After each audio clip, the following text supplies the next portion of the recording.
গোবিন্দ,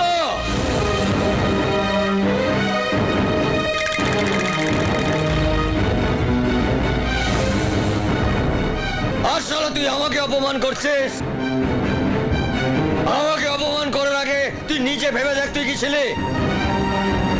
তুই তো শালা আমাদের ওই গ্রামে 6 টাকার রোজে বস্তা কাঁধে নিয়ে আলু স্টোরে যে আলু ফেলছিস, হ্যাঁ? আর আজকে আজকে ওই কোটিপতি মেয়েকে বিয়ে করে বড় বড় কথা বলছিস, হ্যাঁ? আরে কার না বড় লোক হওয়ার স্বপ্ন থাকে, হ্যাঁ? কার না কোটিপতি হওয়ার স্বপ্ন থাকে? আমারও স্বপ্ন ছিল। যাতে অন্যায়টা কোথায়, হ্যাঁ? অন্যায়টা কোথায় বল?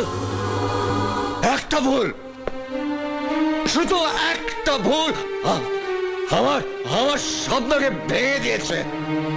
আমি কি ভেবেছিলাম যে সিদ্ধার্থ চ্যাটার্জির মতন